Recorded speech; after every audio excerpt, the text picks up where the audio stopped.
Assalamualaikum warahmatullahi wabarakatuh. Jumpa lagi dengan Ibu Nurhayati dalam pembelajaran biologi. Kali ini Ibu akan melanjutkan pembahasan tentang materi genetika berupa DNA.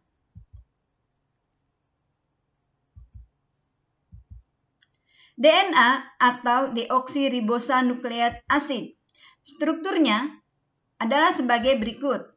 DNA merupakan untai panjang helix ganda atau double helix yang berpilin ke arah kanan, terletak pada inti sel, mitokondria, sentriol, kloroplas, dan plastida. DNA merupakan suatu polimer yang terdiri atas nukleotida dengan jumlah ratusan hingga ribuan. Setiap nukleotida terdiri atas 3 komponen. Yang pertama adalah gugus fosfat, yang kedua gugus gula pentosa deoksiribosa atau ribosa yang kehilangan satu atom oksigennya. Yang ketiga adalah basa nitrogen yang terdiri atas 2 jenis yaitu purin dan pirimidin. Purin terdiri atas guanin dan adenin, sedangkan pirimidin terdiri atas timin dan sitosin. Berikut adalah gambarnya. Basa nitrogen terdiri atas purin dan pirimidin. Purin terdiri atas adenin dan guanin, sedangkan pirimidin terdiri atas timin dan sitosin. Purin selalu berpasangan dengan pirimidin dengan pasangan yang tetap, yaitu adenin berpasangan dengan timin, guanin berpasangan dengan sitosin. Coba kalian perhatikan gambar berikut. Antara basa nitrogen adenin dan timin dihubungkan oleh ikatan hidrogen membentuk 2 ikatan hidrogen, sedangkan antara guanin dan sitosin membentuk 3 ikatan hidrogen.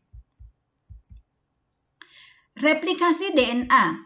Replikasi DNA adalah proses penggandaan DNA untuk memperbanyak diri yang terjadi pada fase sintesis saat interfase menjelang sel akan membelah. Tujuan dari replikasi DNA ini agar sel anak hasil pembelahan mengandung DNA yang identik dengan DNA sel induknya. Model-model replikasi DNA. Yang pertama adalah model konservatif. Jika kedua untai polinukleotida induk atau yang lama tidak berubah dan berfungsi sebagai cetakan. Jadi, helix ganda DNA baru tidak mengandung polinukleotida lama.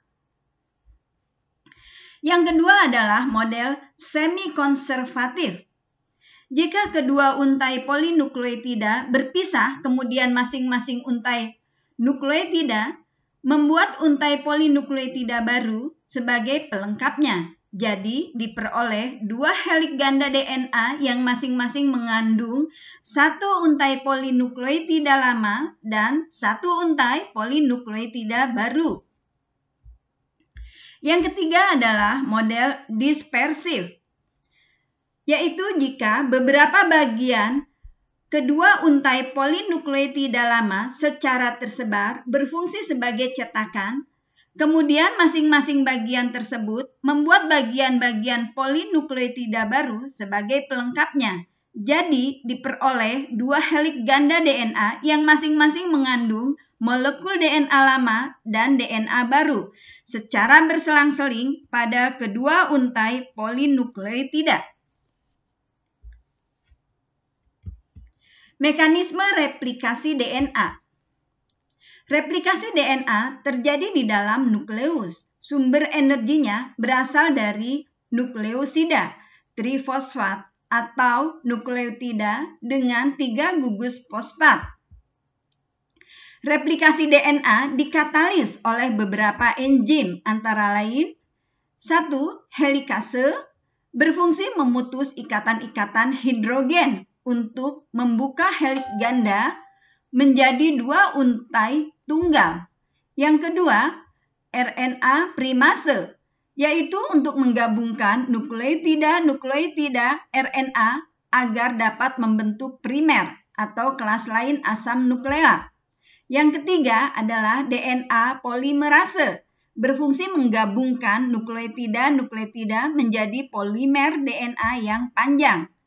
Yang keempat adalah DNA ligase, yang berfungsi menyambungkan fragmen-fragmen DNA atau fragmen Okazaki yang baru terbentuk sehingga menjadi untayan DNA yang lengkap. Coba kalian perhatikan gambarnya sebagai berikut. Pertama, helikase memisahkan ikatan ganda DNA. Kemudian, protein pengikat rantai tunggal menstabilkan rantai tunggal. Yang ketiga, leading strand dibentuk berkelanjutan oleh DNA polimerase. Yang keempat, leading strand dibentuk sepotong-sepotong. Primase membentuk RNA primer yang akan diperpanjang DNA polimerase untuk membentuk fragmen Okazaki. Dan yang terakhir, RNA primer diganti menjadi DNA dan ligase menyambungkan fragmen Okazaki sehingga menjadi rantai yang utuh. Sebelum Ibu lanjutkan, Ibu akan memberikan soal-soal terlebih dahulu. Sebutkan enzim-enzim yang berperan dalam replikasi DNA. Yang kedua, jelaskan perbedaan antara DNA dan RNA. Untuk dapat menjawabnya, marilah kita simak lanjutan dari penjelasan Ibu. RNA, ciri-cirinya merupakan makromolekul polinukleotida. Yang kedua, rantainya berbentuk untai tunggal dan pendek. Yang ketiga, berperan dalam sintesis protein atau tidak membawa informasi genetik. Yang keempat, RNA memiliki untai polimer yang lebih pendek daripada DNA karena dibentuk melalui transkripsi fragmen-fragmen DNA. Yang kelima, keberadaan RNA di dalam sel tidak tetap karena RNA mudah terurai dan harus diproduksi kembali. Struktur RNA.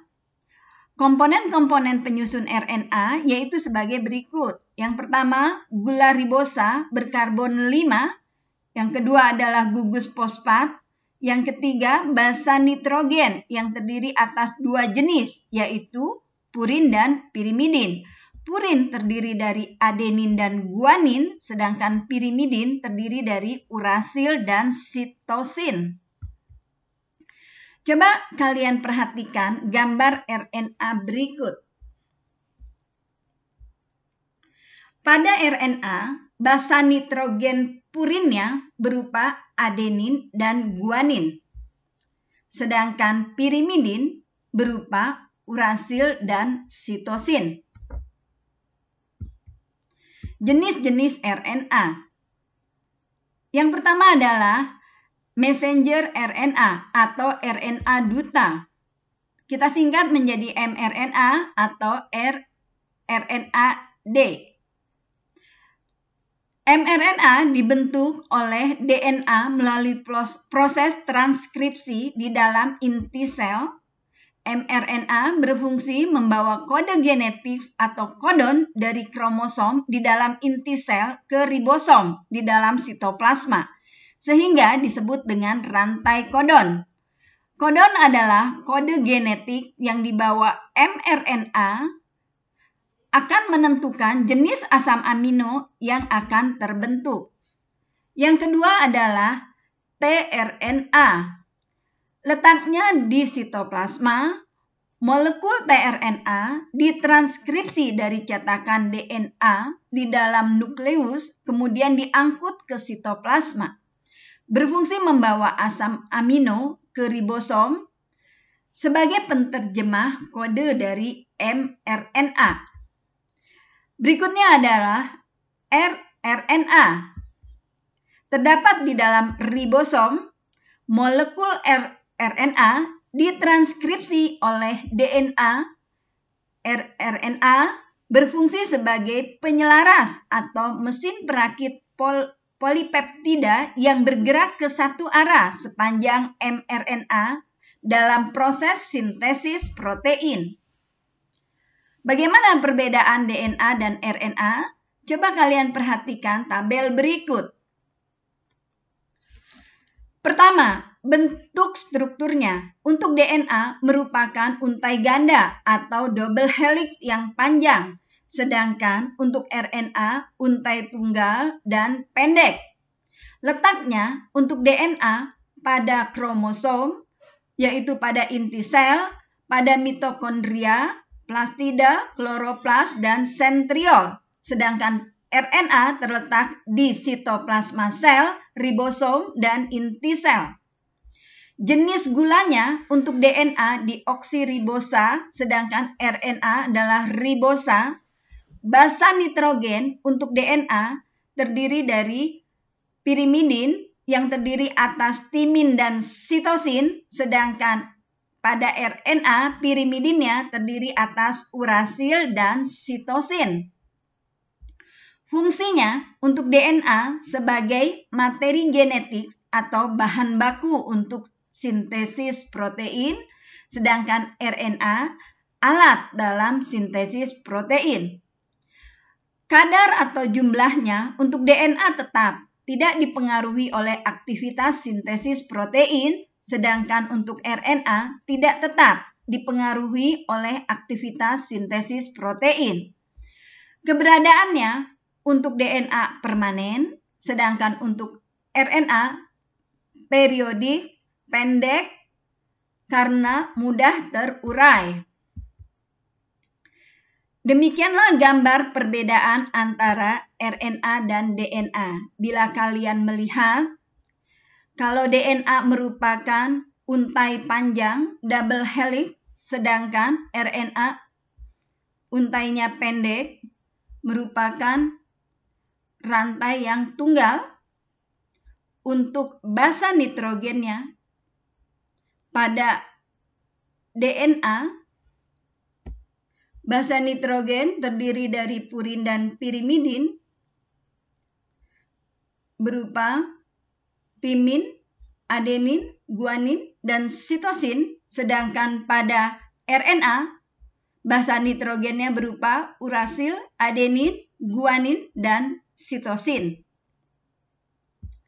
Demikianlah penjelasan yang bisa Ibu berikan. Terima kasih. Assalamualaikum warahmatullahi wabarakatuh.